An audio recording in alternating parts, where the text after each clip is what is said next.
Jersey, stand the up. Okay. We are back again with another recap and review for the Real Housewives of New Jersey. This is season 14, episode 7, Gifts and Receipts, honey. Gifts and Receipts.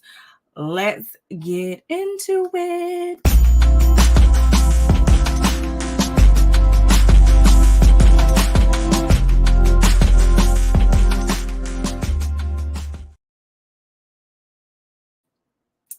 How are you guys today? It is Thursday, June 20th. The Gemini season is coming, to a close, but nonetheless, we are here. It is a good day. It is sunny. I'm feeling good. I had therapy today. So I'm feeling real good. I'm feeling real good. I'm starting to get back into a groove. I think I expressed to you guys in one of my previous videos that May was super hectic for me. So I'm finally starting to get back into a groove, get grounded. And what happens when I'm feeling good and grounded and got a lot of energy and I'm drinking my liquid IV? That means that you guys get to see my face even more and I'll be on my shit. So just be prepared, y'all. Just be prepared for you all to see my face so much more in these next upcoming weeks. Okay, so nonetheless, though, y'all, let's get into it. Don't forget, hit that like button when you come into the room. It helps me and my channel in terms of the algorithm and helps me attract new subscribers such as yourself. And if you are not a subscriber here yet, I don't know what you're waiting for, but go on ahead, hit that subscription button for your girl, please, and thank you. And while you're at it, share me with all your friends, family, associates, co-workers, your god baby, whoever. Just share me. Share me. I don't care. Just share me. I don't care. I don't care. Just share me, please. Thank you. And let's keep the conversation going in the comment section below. Love to hear your thoughts, opinions, critiques, feedback, suggestions, whatever. I want to hear it. You got something to say? Put it in the comments. So let's get it. Let's go. Y'all, this episode began where we picked up, this episode began where we left off in episode 6, which is with John and Rachel. They are walking out on Louis and Teresa. They chucked up the deuces. They said, "This is not for me. This is not going anywhere, and I ain't got it to do." And honestly, at this point, I don't fault them for that. But Teresa, on the other hand, she's all like, "He's making a big mistake," saying all this, fugazi this, fugazi that, like just popping her like she do. I don't care. She do. Tree huggers, I don't care. She do. Anyway, and while they're walking out, they leave the bottle of Blue Label behind because they're like, what do we look like taking this? Y'all don't even want this. What do we look like trying to take this? It's a bad omen. We want no parts of it, okay? And honestly, I don't fault them for that either. And that is because what do I no, I'm not doing you no favors. And again, I highly doubt Joe even wants that type of energy, that type of symbol, that type of thing around him anyway. So I wouldn't have even grabbed it in the first place, but that's just me. Yeah. Would you guys have grabbed it and brought it to the housewarming? Would you guys have left it there? Would you have told her to get, what would you guys have done? Let me know in the comments below. So they also mention how Louis, and I'm not sure if I said this last week, but I meant to because I clocked it, and I know y'all probably did too, because a lot of us did.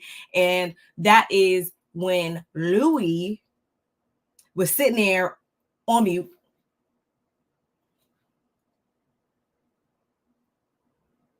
The entire time, sitting there on mute. He acted like he didn't have a word to say or whatever. And I don't remember who I was listening to, but they brought up a very good point. And I was like, I could see that happening. And that is, by no way, shape of the word am I saying that I want to see anyone's marriage dissolve. I don't want that for anybody, of course. But at the same time, a spade is a spade. And Teresa should never even marry this man in the first place, if you ask me. So with that being said, it's looking like, if from a realistic perspective, they probably aren't gonna make it. So if and when that does happen, he gonna take her for everything she got, y'all. Take it from me. He's going to take her for everything she has. Because right now, I'm 99.9% sure she's footing the bill on pretty much anything and everything. And I want to say some news just broke recently about how he's out here making business deals and stuff like that. Allegedly. And he ain't got nothing to back it up. Business accounts are empty. And again, this is Teresa funding all his little projects or whatever he wants to do, I guess, in life. So it's going to end in disaster, if you ask me. And I feel like moments like this, where we see him in these scenes being on mute, is because, and again, shout outs to, I don't remember who it was. I was watching somebody's video and they brought up a very, very, very good point in saying he probably sits there in these types of scenes and stuff like that because, and not saying anything, because he is going to use that as evidence to back whatever type of angle he tries to come at if and when they do get a divorce. He's probably going to try to paint her as the problem the entire time. He's probably going to say, like, she was off the hook. He had to, keep trying to keep her, grounded, and it just obviously doesn't work or whatever. She was the firecracker. I'm pretty sure that's what he's going to do. Just saying, y'all. How do you guys feel about that? Let me know in the comments. Moving on. Then, not to mention, and then they drove off in my dream SUV, y'all. They got a Grand Wagoneer. I want a Grand Wagoneer so bad. Ooh. I didn't shake this up enough. Like when you put like some, well, in my case, the liquid IV, it's like a powder or whatever, and you don't like shake it up all the way in the drink so it doesn't dissolve all the way, and you get a mouthful of powder. Weird. Don't like it. So again, y'all, they got my dream SUV, and I was like, oh, I want it. Anyway, but I can't justify needing that big of an SUV because I ain't got no kids. So it's just like, why do I need that big app? Anyway, moving on. Next up, we see Danielle. She's still coming down from New York Fashion Week, but it's back to mom life. Moving on. Dolores, her mom, and daughter. They all have lunch every Tuesday because it's Gabby's day off. So they all are gathered around to have a little lunch. And we find out that they met Frankie's girlfriend the other day. So that's cool. That's great. Love to see it. I really like knowing that Frankie and Gabby are really close. I got a brother around my age. Like, I would love to think that we'd be close. I think that's an awesome dynamic or whatever, because she was very much like, well, good. Now somebody else can do his laundry or whatever. But at the same time, I'm always going to be, his ace boon coon. And I love that. I love to see siblings getting along and being, the best of friends. So, Lolly is Frank's dog, if I'm not mistaken, and she has a tumor on her aorta. So she is, unfortunately, the time is ticking. She's in her final days, which is so sad, because animals, pets, dogs, cats, whatever, they really do become part of the family after a while. And it is like, it's a major loss when you lose a pet that has especially been around the family for years and years and years. That's got to be hard. And I wouldn't wish that on nobody. So we find out, because of that factor, Frank is now going to just propose to Brittany in the new house that he built her in, one of the nicest streets in Franklin Lakes, honey. And I'm just like, okay, Frank. Like, so was Frank pocketing his money this whole time when he was living with David and living over here, living over there, and stuff like that? Because we know he got disbarred and stuff like that, but he's still been doing his little, house flipping, renovation, real estate thing or whatever. So I'm thinking that Frank is definitely a lot smarter than he looks. And no, I'm just kidding. But seriously though, he must know what he's doing, because he built her a whole house. Like, ooh, okay, I'm here for it. So he's not going to propose to her in Costa Rica. He's going to propose to her in the new house, which I think is a good idea. Obviously, you don't want to go so far away with this looming. You want to be there with the sick animal and stuff like that, and just be of some type of comfort while they transition to the next phase, while their soul transitions to the next phase of their journey.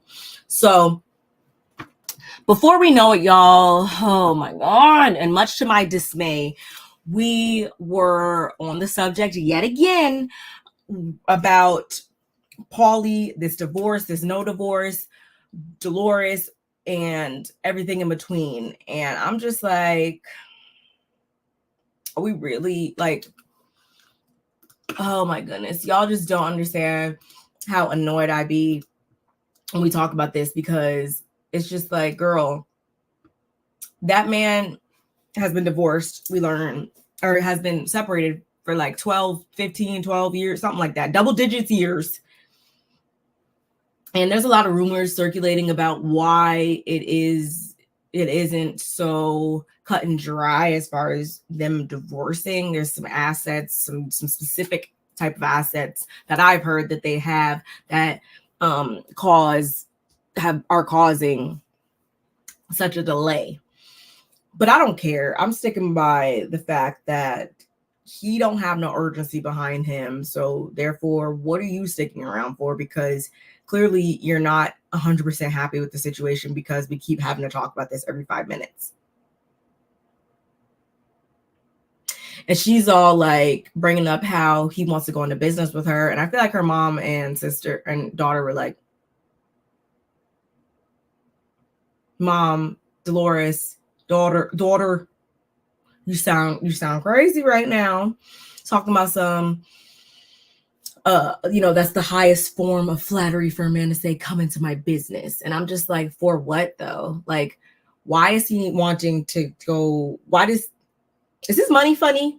Because it's giving not just like, oh yeah, let's do this because it just seems like a good idea. No, it seems like he's hell bent on it, and it tells me it's like, is he trying to use your capital? You don't even know what he wants from you in this situation. Like, what is it? What is it? What is it exactly? I'm not understanding, because it doesn't seem like Paulie wants a wife. It feels like he wants a venture capitalist, and bitch, that ain't me. That's what I would have told him. But she want to be stuck on stupid. That's her business. So, and Gabby clocked it, talking about you're trying to make my mom an office manager, because he walked in at one point, and I probably threw him off a little bit, because yeah, like what are you trying to do here? What's your goal here? Inquiring minds want to know. Moving on. We don't get too much as Teresa in this episode, because obviously this was the housewarming episode, which she's not invited to. So we get a couple brief scenes with her, which should tell you guys that honestly she's not needed for the show. She could kind of, in my opinion, do the Kim Zolciak thing, because she does have a fan base. She does have people that want to see her. So why not put her in her own space? We could break up some of this division. We could break up some of this low morale, start fresh, start new, and do what makes the most sense, at least in my opinion, y'all. But nonetheless, in this scene, we know that at this point, Melania is a senior. And as far as college goes, she's like, wherever I get in, I go. And, looking back on it, that's kind of the mindset I had at that age. Wasn't the best student at that time, although I got it together in college later on in life. I also could relate to that. So that was really funny to me. And We see Nick, which is Louis' son, his other son. He's getting a haircut at home because that's where he feels most comfortable. He has autism, I believe. And, they at times can get very mentally stimulated and overstimulated, I should say. And so to make him feel, most comfortable, they just had the barber come to the house. So that's cool. That's great. Nice to see them, have family time. I do enjoy seeing them have family time, even though Louis is not like the greatest person, in my opinion. I do enjoy seeing them have family time. And that is why, again, I say I think she'd be better suited, like cooking, doing her own thing here on the side or whatever, not really on an ensemble cast like this, especially when there is such turmoil within the group, within her position and the group right now. So they share a couple I love yous, and that was cute. Moving on. At the Fudas, they're, tending to their two youngest daughters. We find out that their youngest, Juliana, she's had a lot of developmental delays. She isn't hitting those milestones as rapidly as she probably should be. And because of the tongue tie, they're thinking could have a lot to do with this. So therefore, getting the corrective procedure, will more than likely cause a rapid uptick in the child's gross motor skills. And that is coming straight from the doctor's mouth himself. So I really hope that is the case. I really hope that she's able to get that, and she's able to, to get on track, because she had to walk with like the walker and stuff, so she's not really able to move around as much on her own and stuff. So I wish her the best. I wish them the best with that. Did you guys know they were all wearing pink? I know obviously this is all about aesthetics, these shows, but I guess I just never really realized that they just all had on pink, and I was just like, oh, okay, interesting.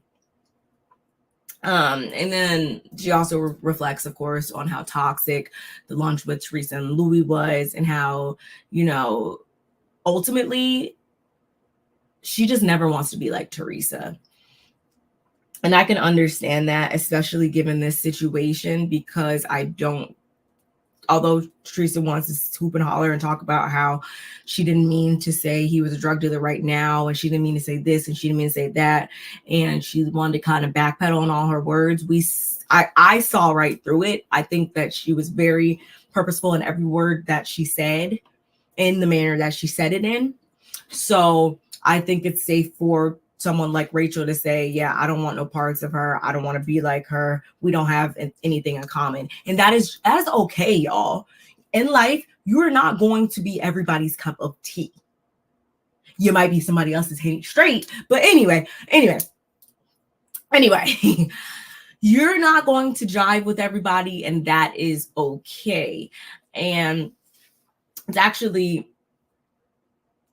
a conversation that I had in therapy today, actually, about just like interpersonal relationships and, finding a rhythm with people, and understanding that sometimes it's a you thing, but also sometimes it's a them thing. So I think right now it's safe for Rachel to feel as though a lot of this is a them thing, a Teresa thing. And I feel like, you think it's like rooted in a little bit of jealousy or something? Because I feel like Rachel's kind of like the new breath of fresh air on the show. And I think like she almost reminds me of like a younger, like what Teresa is supposed to be, giving or whatever, or was giving or whatever in her heyday and stuff like that. I don't know. Because she left Mama speechless at that, the bougie brunch or whatever. And I feel like because of that, that's where a lot of that disdain comes from, is because Rachel is letting her know that she's unfuckwittable. And, you know, Teresa doesn't really like that. She likes yes men, which is why Jackie's all up in her face and they're getting along like two old friends. Moving on. Melissa and Joe, they getting ready for the housewarming. It's limoncello theme, which I thought was really, really cute. They have a fresh cheese wheel of tossed pasta. I'm like, why am I not there? Why am I not there? If y'all need to know anything about me, I feel like I've mentioned this before. Italian food is one of my top 3 favorite foods. I grew up in an all like an Italian town, or a heavily Italian town, I should say. A lot of Italians in my town. And because of that, I guess I've always loved Italian food from a very young age. Like, you name it, I love it. Cioppino, chicken parm, freaking give me all of the cannolis, give me all of the fresh homemade pasta, give me the sauce, give it all to me right now. I'm hungry just thinking about it. Let me hurry up and do this so I could go eat something before my appointment. So everybody's getting ready. Margaret at this point was informing Joe B of what type of time Jackie's on and how she's being a little two-faced, little something. And how she's been, you know, trash talking Marge whilst being all up in Teresa's face and again kissing on her booty. Yep, that's been going on. Melissa hopes that Jackie and Marge get along though at the party, and I'm like, I would hope that too, given the nature of the show, and we know how things go down when it's like all hands, or at least damn near all hands. We know how things go down, especially when there is turmoil amongst certain members in the group, amongst certain ladies in the group. And Jennifer and Bill, they're also going to be attending, of course, as we learned in previous episodes. So they were talking about what's tea as well. She wants to check in with Danielle specifically at the party because we saw what all went down again at the bougie brunch between them two. Before we know it, it's party time. It's party time. Danielle, she was the first arrived, hated her outfit, not gonna lie about that. And is it just me, y'all, or did you guys pick up on like a little bit of like shade? I feel like I caught a little bit of shade coming from Danielle when Melissa was giving her the house tour. Because it's like, yes, it's gorgeous. She said like good things, but at the same time, there was like an underlying tone of shade up underneath there, if you ask me, especially when she said, you know, she was expecting some grandiose house, but, you know, what do you know? I mean, it's 10 steps from the kitchen to the family room. I want to say she even threw the word cozy in there. And I was like, the house from my position on my Chase lounge in my living room, looking at the big screen on TV on my wall, that house looked anything but cozy. That house looked like Melissa can move out right now and I can move in. Like, totally my taste. I'm pretty sure they knocking on some serious square footage. So I'm not really understanding why Danielle used that word choice if it wasn't just to be shady. Just saying. So, I did love Marge's dress, though. I really loved Marge's dress. I wish I would have gotten a photo, but I didn't, unfortunately. For the most part, ladies, I would say Marge. I like Rachel's outfit. Those are the only two I can really remember. Everybody else's was like, okay, whatever. So, as soon as John and Rachel can't come in, though, of course, Rachel's immediately going up to Melissa and telling her about all what happened at the brunch, you know? She's telling her everything that happened at the brunch, or not the brunch, at the meetup with Teresa, and how Teresa wanted to give them a bottle of Blue Label to carry on down to the housewarming for Joe specifically. Because if you guys remember, Teresa, she didn't say them or Melissa or whatever. She said for my brother.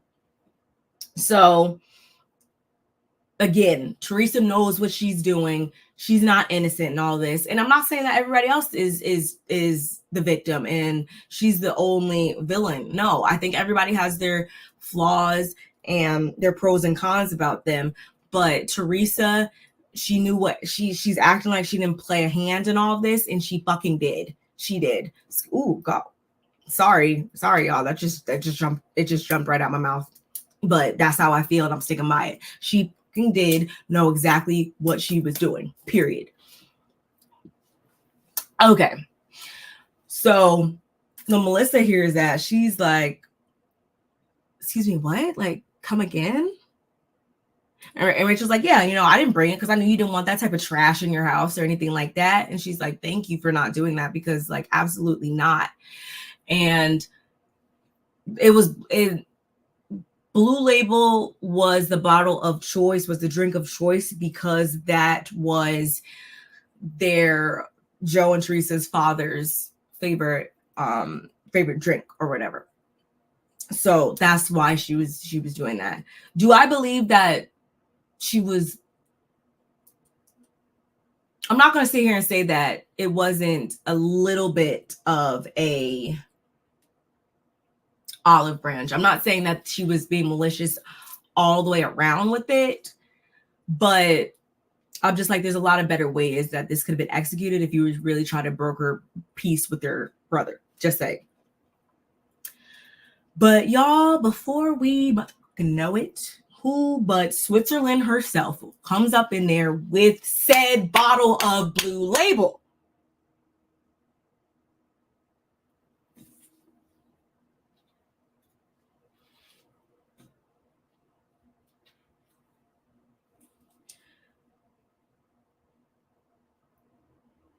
Dolores would have got cursed out. She would have got cursed out. She's trying to act like she didn't want to, she's not doing it in the intricacies. She's not trying to get involved in the intricacies of, this broken relationship and stuff. Broken familial relationship, I might add. But if that was the case, I would have just been all hands off, because she can't sit here and say with a straight face that she thought that was going to go 100% over well. She couldn't have.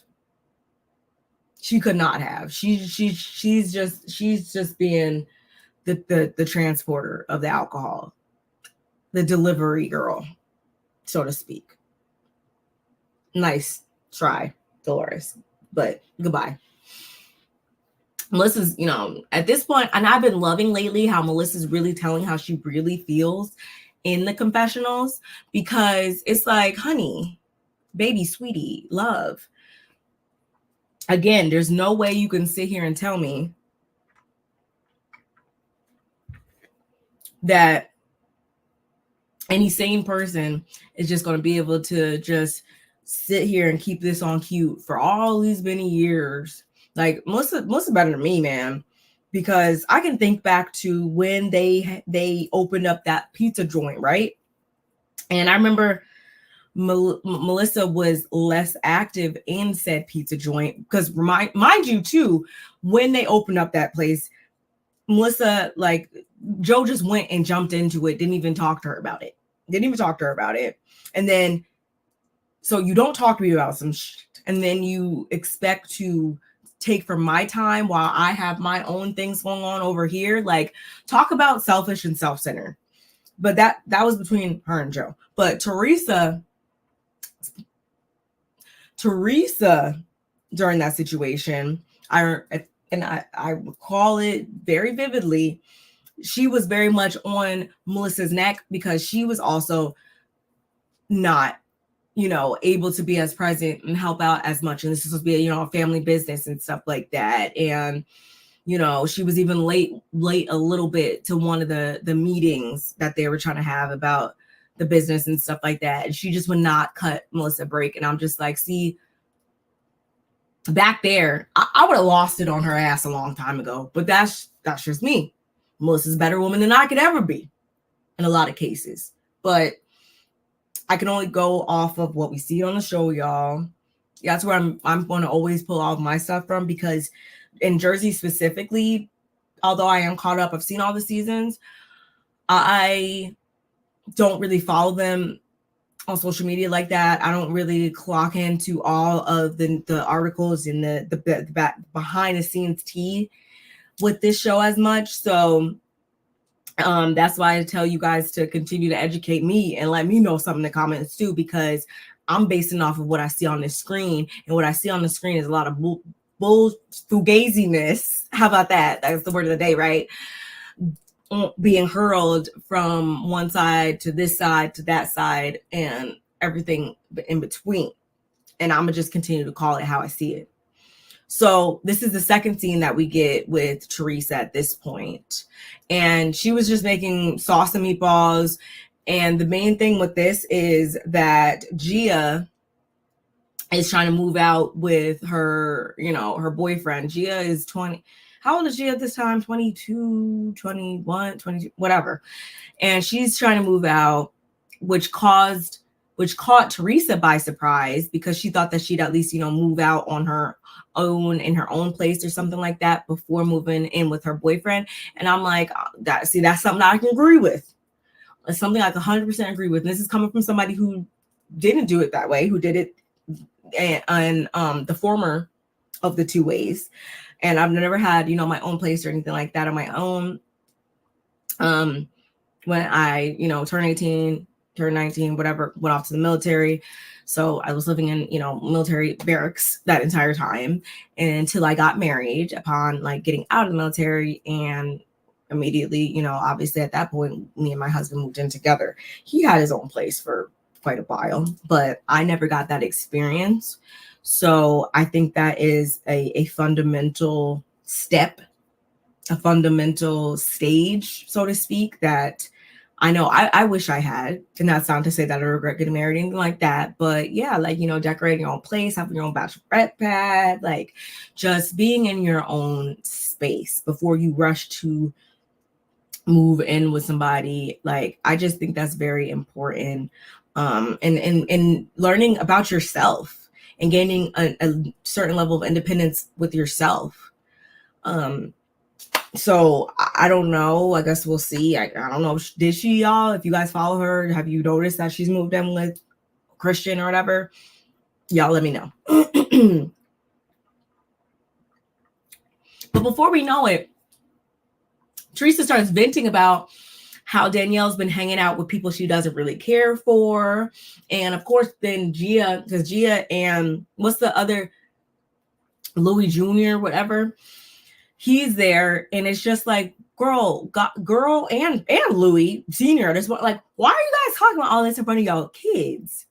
That's why that's such an issue at times. And that's why we see Gia being super vocal at times, and why things get all mixed up more than they have to be. Because why are you guys having this conversation in front of y'all's kids? You couldn't say, hey, can you guys give us 5 minutes? Hey, can you guys excuse yourself? They should not be in grown folks' business like this. And I don't care if both of them are legally of age. They shouldn't be in y'all's business like this. Number 1 and 2 and 3.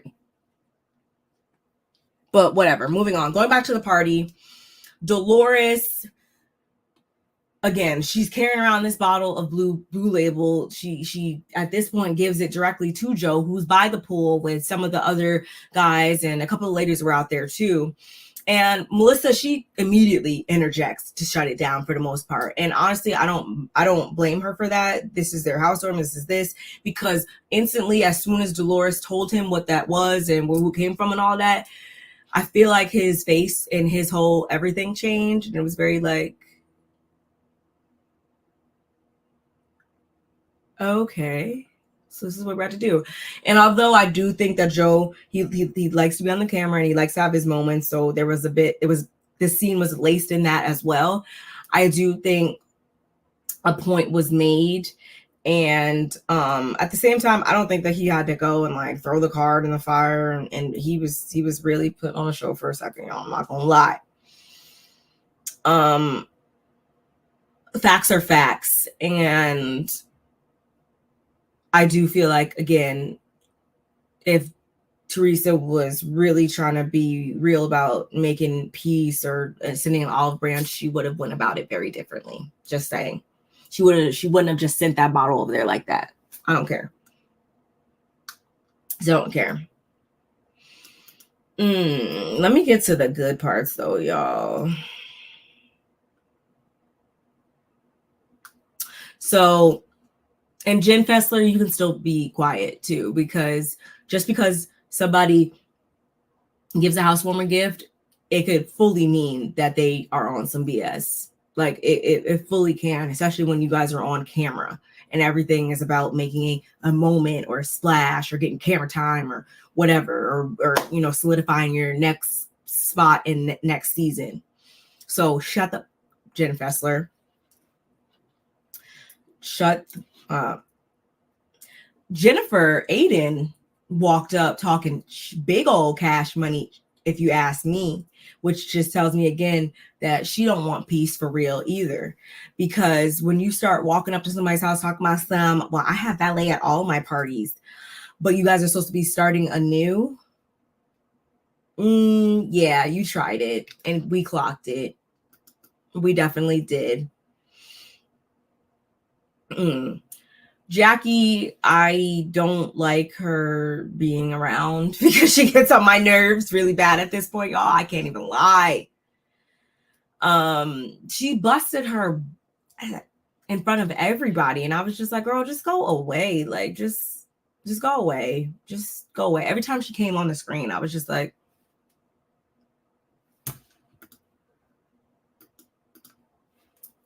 every single time. Why are you here, ma'am? What are you doing here, ma'am? Go away, please. God. Ugh. Because it's super cringy to watch at this point, because we know everything that went down. And Melissa called her on it during this episode when she said, like, girl, you are all up in this lady's face. And it's just like, you openly admitted in your book that Teresa was the cause of you to have a relapse as far as your eating disorder. Like,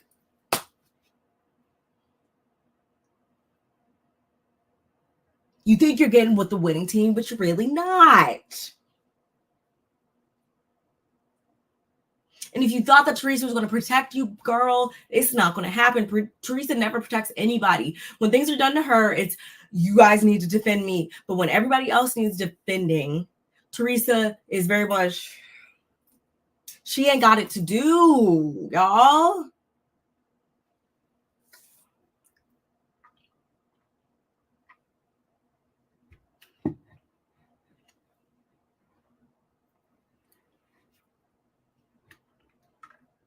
Rachel also took time to, you know, tell everybody about how she feels about the Teresa thing, how everything went with them. And I feel like Dolores was trying to play both sides yet again, but when she let her know, like, the whole mother, what Teresa brought up about, that's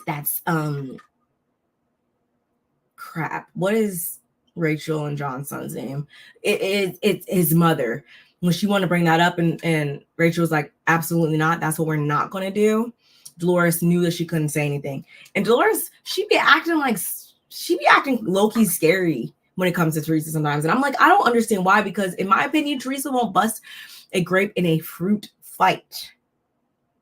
She shook a table a little bit, you know, a long time ago. Whoop-de-doo. But since then, she doesn't give me, she got them hands like that. So I wouldn't be batting no eyes. Remember when Dolores was going on about, oh, she's gonna, you know, basically she's telling Rachel she's gonna come for you in a couple days. You better sleep with one eye open type of. I wouldn't be. Please. I would welcome it if I was Rachel. And by no means, y'all, am I sitting here saying that I'm out here causing fights and, you know, stuff like that. Because I'm, you know, I'm a 30 now. So that's, no. Those days are past. Actually, honestly, that's never been me. I've always been as Jennifer likes to think that she invented this phrase, don't start none, won't be none type of person. Because at the end of the day, I'm going to show you the same courtesies and respect that you show me. But the minute that you show me that that's not the type of time you're on, you're going to get handled. Period. You are going to get handled. So if I was Rachel, I would just let Teresa know, like, I'm not the one or two. So if you want to go there, we can. But if not, how about you keep my name, my husband's name, our kids' names, everything that ends, that anything that even rhymes with Fuda, keep it out your name. How about that?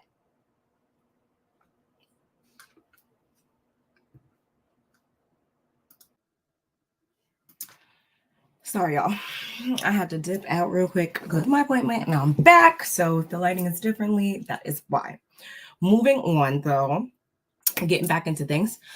As I said, we got the Jackies and the Jen Fesslers of the world literally bandwagoning, and I feel like windmilling at this point for Teresa, and I just don't understand that. And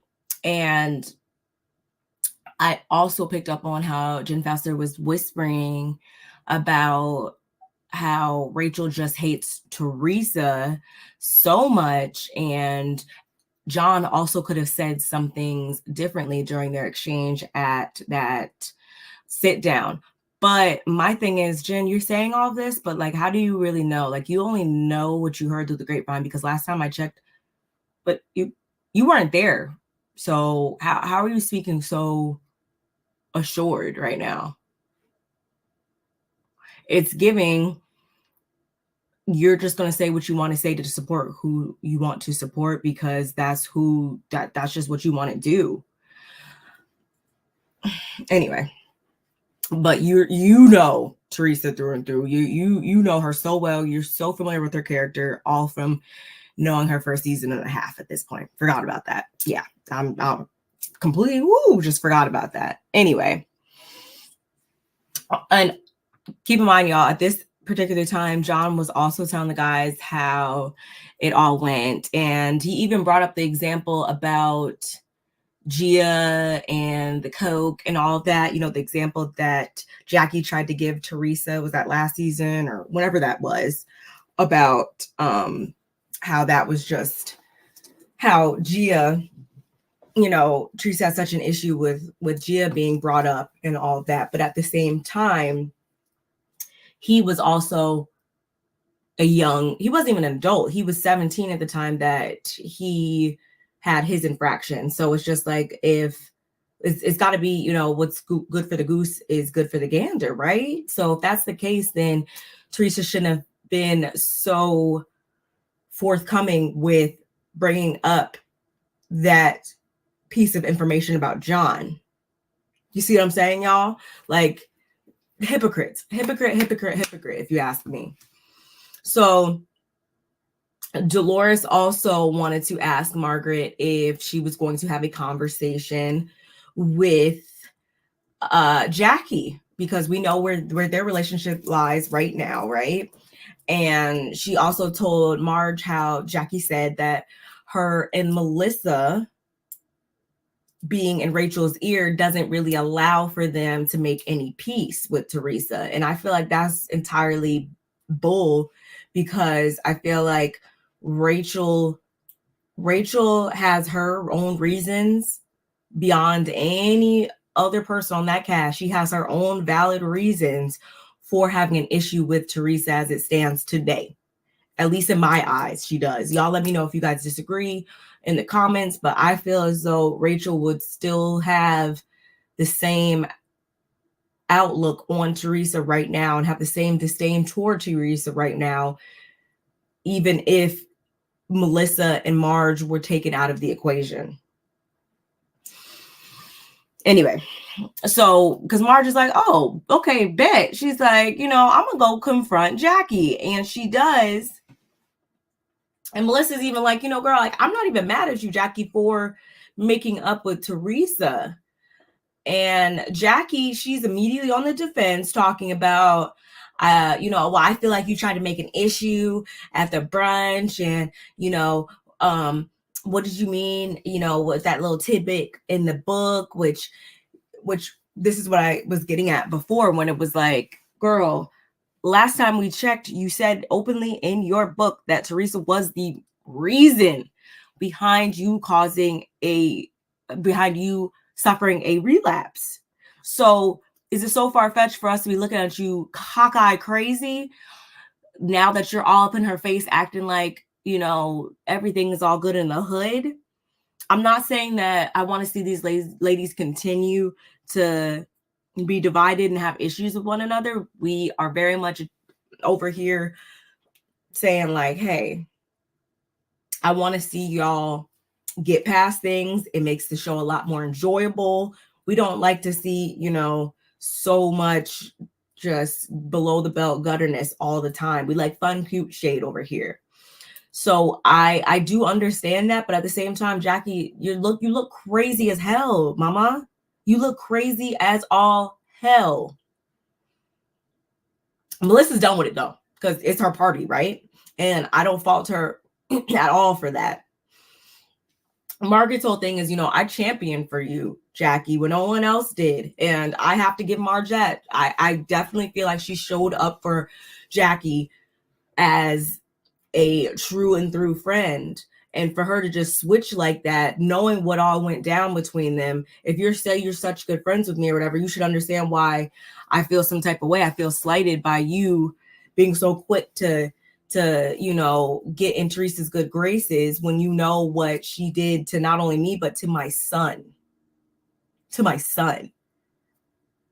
That's the part that a lot of people seem to be missing here. It's not even just about Marge. It's also about the fact that they did something, someone we know who did something to her son. That's not cool, y'all. And Teresa would have her whole ass on her back if it was Gia, Melania, Adriana, Gabriella, whoever. Like, she would have a whole conniption if somebody came out, one of her daughters, the same way.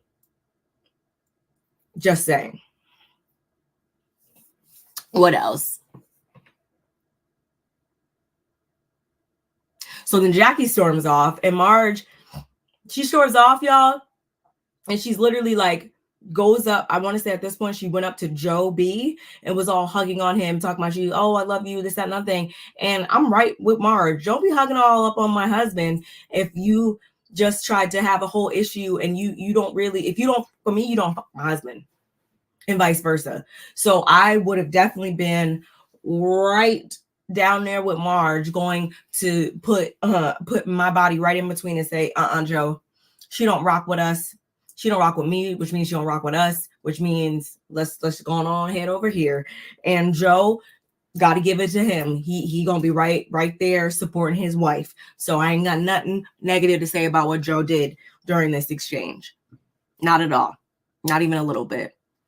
So while we're at it though, Danielle and Jennifer, I spoke about how Jennifer had some things to say about her seeing Danielle and what all could potentially happen there.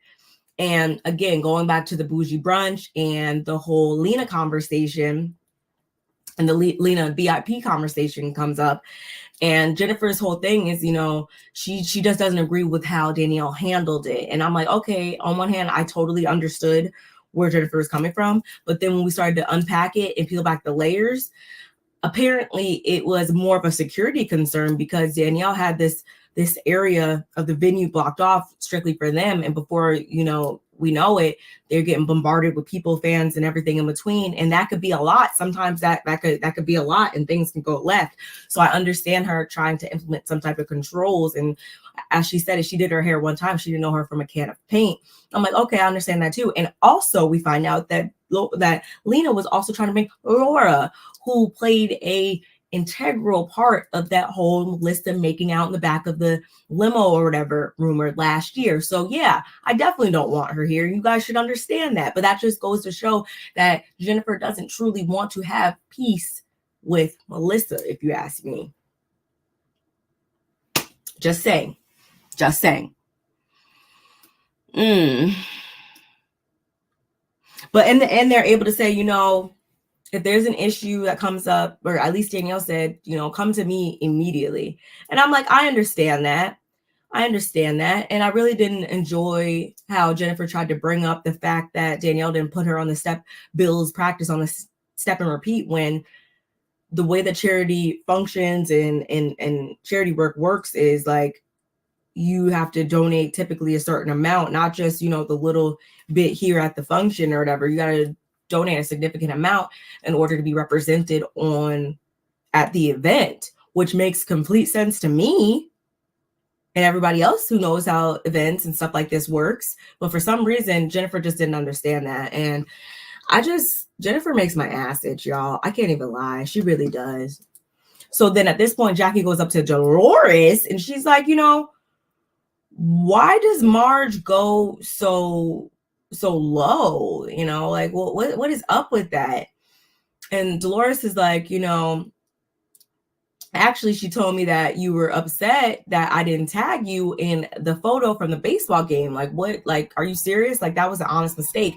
And I fully believe Jackie is one of those types of people. We've seen it time and time again. Jackie gets in a whole uproar and gets super, like, all over the place when she feels like she's being slighted or left out. And I feel like that all stems from her in her childhood. We know that she wasn't the most, like, popular girl. She had a lot of body image issues and stuff like that. And I feel like now she's, like, so hell-bent on not being looked at as that same person or being left out or whatever. Like, it's like she has PTSD from that. I feel like that's truly what the issue is.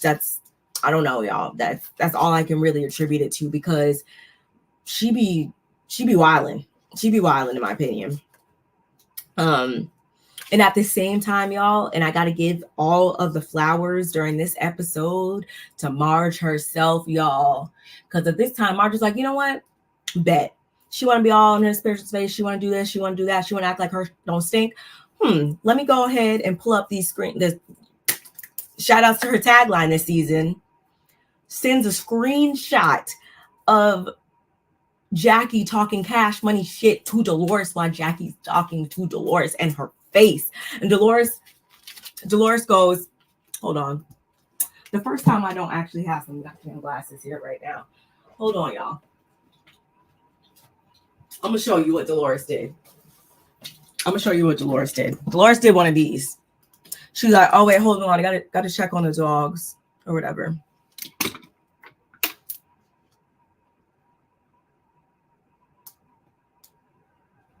All right. Oh, so you called me a slob?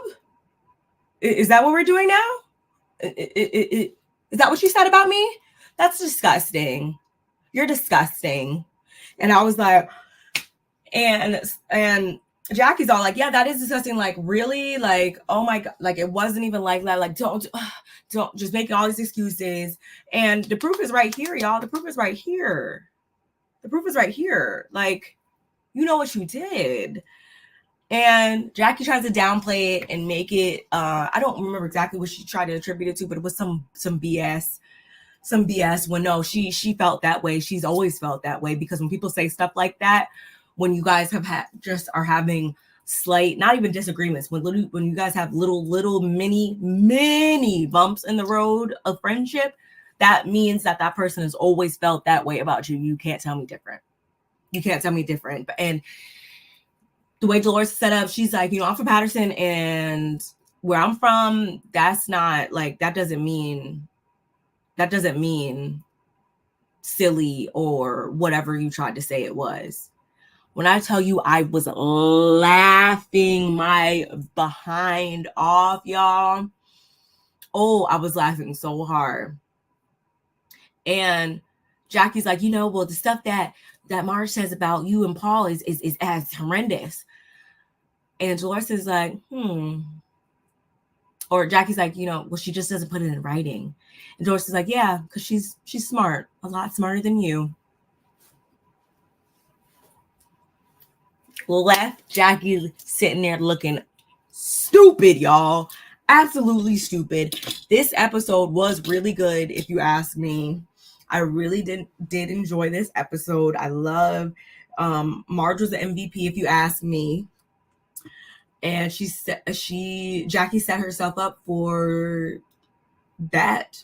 She set herself up to look like a goddamn fool because she wants to run up behind Teresa. And look where that got you. Nowhere. Nowhere. Absolutely nowhere, y'all. But this is all I have for my recap and review of episode 7. And I would love to know what you guys think in the comments below about both the episode and my commentary, y'all. And yeah, subscribe if you're not subscribed, and I'll see you in the next one. Bye.